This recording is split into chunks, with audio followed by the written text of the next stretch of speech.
Kumusta po kayo? Welcome to our YouTube channel, to our Facebook page. Magandang umaga po sa inyong lahat. At ito po ang inyong Ate Mavs, nagkakape after po nating mag-live devotion kanina. Sino po ang sumabay ng live devotion natin? So nakaka 15 hours pa lang po tayong fasting ngayon. Kaya naman hindi pa ako kumakain. Hindi pa rin pati ako gutom. Okay, so ako po ngayon ay naglalaba. Ayan, so naglalaba tayo, kaya naman, samahan niyo ako sa paglalaba ko. Gusto ko lang po ipakita sa inyo. Ito ang buhay ni Ate Mads, labandera. So sa paglalaba po natin, alam niyo ba, kapag ako ay naglalaba, sinasamantala ko po yan na ako ay nakakapag-exercise. Ayan, so ito po ang aming lugar. Ayan, at nandyan po ang aking labahan area. Ayan, ang aking napaka-cute na washing machine. Ayan, so maliwanag po dito, maganda. Kaya lang, itong panahon na to, hindi po maaraw ngayon. Kaya hindi ako masyado nakapagpa-araw. Pero alam nyo ba, yung kahit ganyan lang ang sinag ng araw, ay okay na po yan sa atin.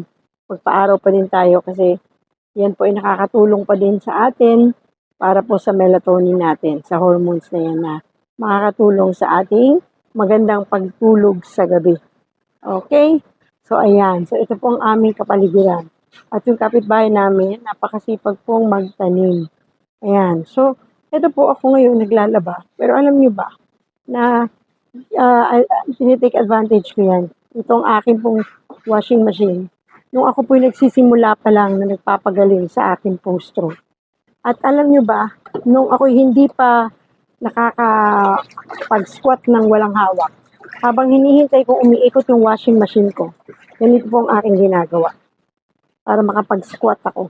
So, hahawak ako dito, tapos magbibend ako ng ganyan. 1.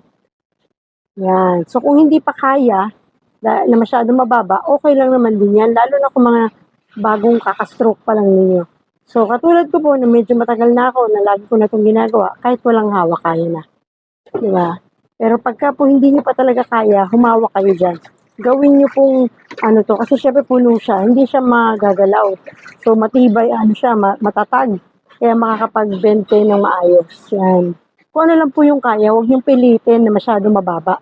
Okay? So, pwede na po yan. Habang umiikot yan, syempre matagal yan. So, dahan-dahan makakapag-squat na kayo. So, kung ayaw nyo masyadong bukaka, pwede din naman. Okay? Hindi ko lang maalis yung harang na bato. Yan. 2. Yan. 3. Yan. So, yan po yung mga ginagawa ko habang naglalaba ako. Kasi yun yung mga makakatulong sa atin. Huwag niyong isipin na, lalo na sa mga ka-stroke ko dyan, na hindi tayo pwedeng gumalaw-galaw. Naku, ang mga stroke po, lalong kailangan gumagalaw. Kasi the more tayong hindi gumagalaw, lalo po maninigas yung ating mga ugat-ugat na yan. At lalo po tayong mahihirapan. Kaya po, I suggest mga ka-stroke ko dyan, sabayan ninyo ng movement ang ating pong kondisyon na ito. Ako po, kung hindi po ako kumilos-kilos at talagang pinilit kong gumalaw nung habang ako noong pang nagsisimula, ay nako, siguro hindi po ako ngayon nakakalakad pa. Pero thank God kasi nilakasan lang natin ang loob natin. Tayo po ay talagang tinulungan natin ang ating sarili. Ako po, wala sa aking, pati nga yung paglalaban ng basahan, minsan papakita ko naman sa inyo kung paano ko nilalaban yung basahan ko gamit yung mga pako. Para po makita ninyo na kahit anong ginagawa natin, pwede po tayong ma-exercise dito. Diba? Dati po, nung ako'y nagsisimula pa lamang nagpapagaling, binabanlawan ko po yung mga damit na yan gamit yung mga kamay ko. Hindi ko po dinadaan sa washing machine. Bakit? Kasi kapag kinukusot ko siya, yung mga kamay ko ay nagagamit ko. Nagpa-function siya. So habang kinukusot ko siya, kahit parang itsurang napakahirap, pero sige lang, dahan-dahan lang. Part na po ng exercise ko yan. Pero syempre yung tagapiga ko, yung mga katuwang ako yung anak ko, tagapiga, tagasampay pag hindi pa kaya noon. Pero alam nyo ba, talagang pinipilit ko yan, magsampay, kumilos ng normal. Kasi ayokong isipin nilang mahina ako. Siyempre po, napakahalaga sa mga ka-stroke natin dyan. Lakasan yung loob nyo. Maging matapang kayo. Hindi lamang para sa sarili nyo, kundi para sa pamilya nyo. Dahil kapag ka po tayo ay pinanghinaan ng loob, hindi tayo kikilos. Magiging stagnant na tayo. Eh sayang naman po, meron pa tayong pag-asa. Meron pa tayong kayang gawin. Huwag nyo iisipin na disabled na tayo, na wala na tayong mga silbi. Hindi po, meron pa tayong magagawa. Huwag lang kayong mawawalan ng pag-asa. Lalong huwag niyong kalilimutan ang manalangin.